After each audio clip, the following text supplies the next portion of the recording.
Épître de Paul aux Colossiens, chapitre 1er.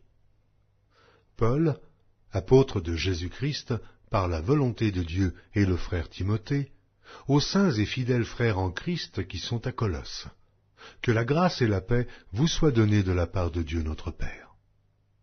Nous rendons grâce à Dieu, le Père de notre Seigneur Jésus-Christ, et nous ne cessons de prier pour vous. Ayant été informés de votre foi en Jésus-Christ et de votre charité pour tous les saints, à cause de l'espérance qui vous est réservée dans les cieux, et que la parole de la vérité, la parole de l'Évangile, vous a précédemment fait connaître. Il est au milieu de vous et dans le monde entier. Il porte des fruits et il va grandissant, comme c'est aussi le cas parmi vous, depuis le jour où vous avez entendu et connu la grâce de Dieu, conformément à la vérité, d'après les instructions que vous avez reçues d'Épaphras, notre bien-aimé compagnon de service, qui est pour vous un fidèle ministre de Christ, et qui nous a appris de quelle charité l'Esprit vous anime.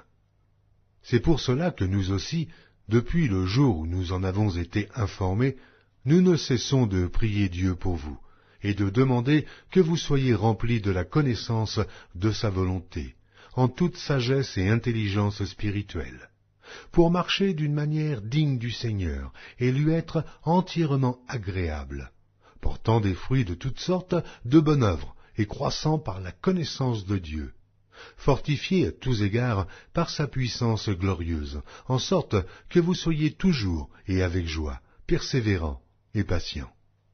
Rendez grâce au Père, qui vous a rendu capable d'avoir part à l'héritage des saints dans la lumière, qui nous a délivrés de la puissance des ténèbres et nous a transportés dans le royaume du Fils de son amour, en qui nous avons la rédemption et la rémission des péchés. Il est l'image du Dieu invisible, le premier-né de toute la création, car en lui ont été créées toutes les choses qui sont dans les cieux et sur la terre, les visibles et les invisibles, trône, dignité, domination, autorité, tout a été créé par lui et pour lui. Il est avant toute chose, et toute chose subsiste en lui. Il est la tête du corps de l'Église. Il est le commencement, le premier-né d'entre les morts, afin d'être en tout le premier. Car Dieu a voulu que toute plénitude habitât en lui. Il a voulu par lui réconcilier tout avec lui-même, tant ce qui est sur la terre que ce qui est dans les cieux, en faisant la paix par lui, par le sang de sa croix. Et vous, qui étiez autrefois étrangers et ennemis par vos pensées et par vos mauvaises œuvres, il vous a maintenant réconciliés par sa mort dans le corps de sa chair, pour vous faire paraître devant lui saints, irrépréhensibles et sans reproche. Si du moins vous demeurez fondés et inébranlables dans la foi, sans vous détourner de l'espérance de l'Évangile que vous avez entendu et qui a été prêché à toute créature sous le ciel, et dont moi, Paul, j'ai été fait ministre. Je me réjouis maintenant dans mes souffrances pour vous. Et ce qui manque aux souffrances de Christ, je l'achève en ma chair, pour son corps, qui est l'Église.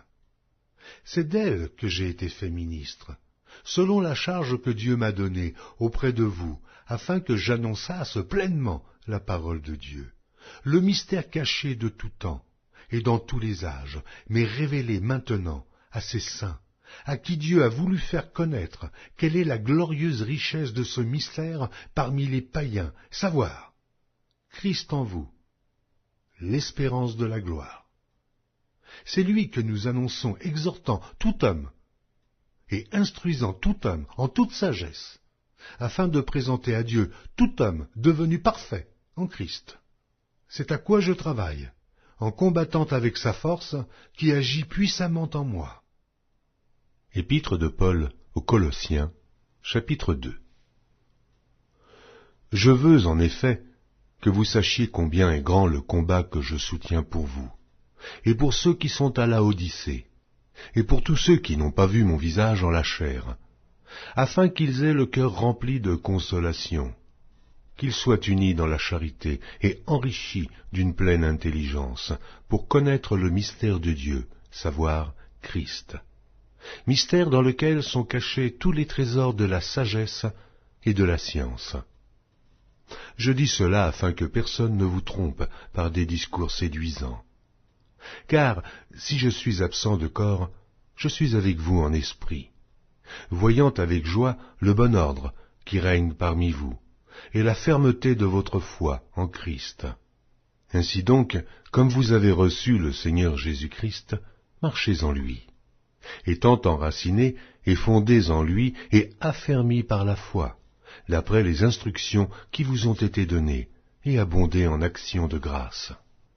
Prenez garde que personne ne fasse de vous sa proie par la philosophie et par une vaine tromperie, s'appuyant sur la tradition des hommes, sur les rudiments du monde, et non sur Christ.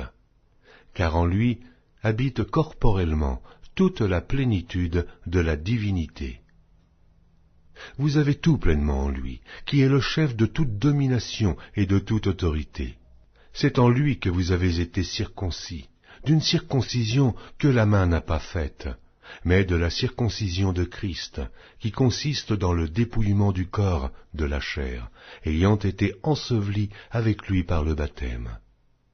Vous êtes aussi ressuscités en lui et avec lui, par la foi en la puissance de Dieu qui l'a ressuscité des morts.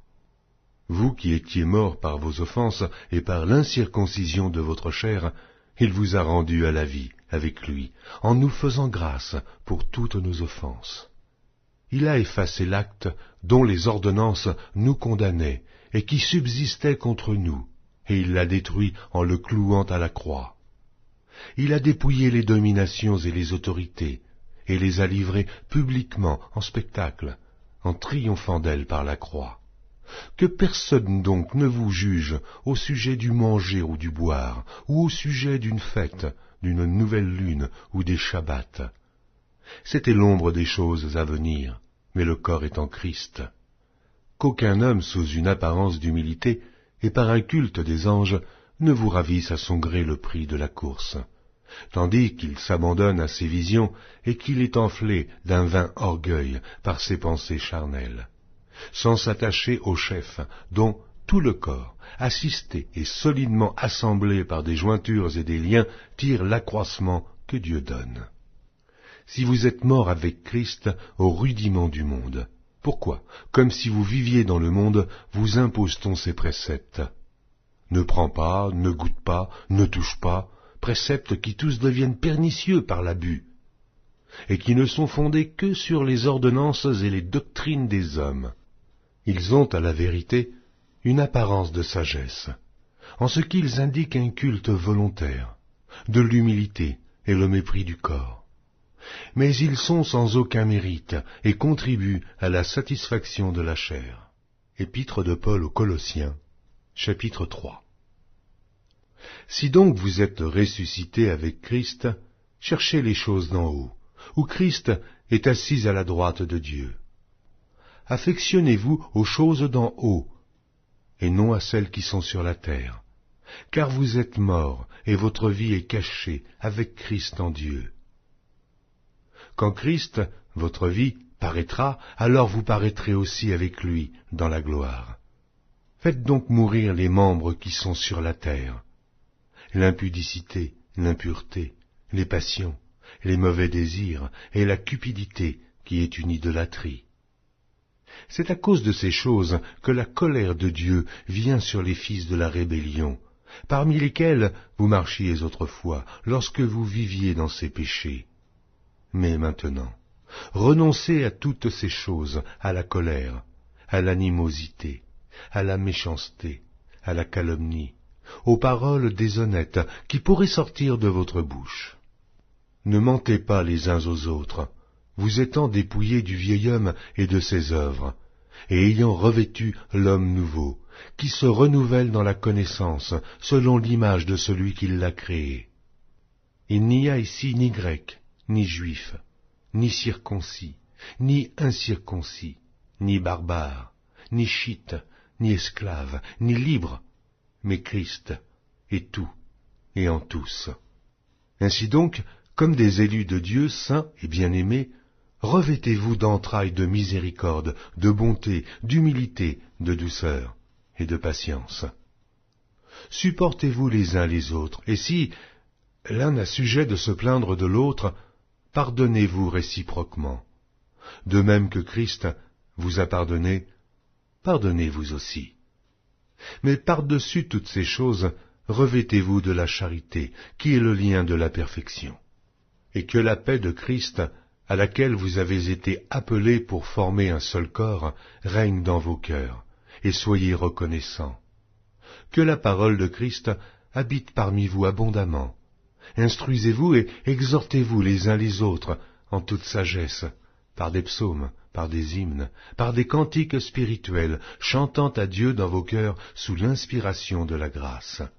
Et quoi que vous fassiez en parole ou en œuvre, faites tout au nom du Seigneur Jésus, en rendant par lui des actions de grâce à Dieu le Père. Femmes, soyez soumises à vos maris comme il convient dans le Seigneur. Maris, aimez vos femmes, et ne vous aigrissez pas contre elles. Enfants, obéissez en toutes choses à vos parents, car cela est agréable dans le Seigneur. Pères, n'irritez pas vos enfants, de peur qu'ils ne se découragent. Serviteurs, obéissez en toutes choses à vos maîtres, selon la chair, non pas seulement sous leurs yeux, comme pour plaire aux hommes, mais avec simplicité de cœur, dans la crainte du Seigneur. Tout ce que vous faites, faites-le de bon cœur, comme pour le Seigneur, et non pour des hommes, sachant que vous recevrez du Seigneur l'héritage pour récompense. Servez Christ le Seigneur. Car celui qui agit injustement recevra selon son injustice. Il n'y a point d'acception de personne. Épître de Paul aux Colossiens, chapitre 4. Maîtres, accordez à vos serviteurs ce qui est juste et équitable, sachant que vous aussi, vous avez un maître dans le ciel. Persévérez dans la prière, veillez-y avec action de grâce. Priez en même temps pour nous, afin que Dieu nous ouvre une porte pour la parole, en sorte que je puisse annoncer le mystère de Christ pour lequel je suis dans les chaînes, et le faire connaître comme je dois en parler. Conduisez-vous avec sagesse envers ceux du dehors, et rachetez le temps. Que votre parole soit toujours accompagnée de grâce, assaisonnée de sel, afin que vous sachiez comment il faut répondre à chacun. Tychique, le bien-aimé frère et le fidèle ministre, mon compagnon de service dans le Seigneur, vous communiquera tout ce qui me concerne. Je l'envoie exprès vers vous, pour que vous connaissiez notre situation, et pour qu'il console vos cœurs. Je l'envoie avec Onésime, le fidèle et bien-aimé frère, qui est des vôtres.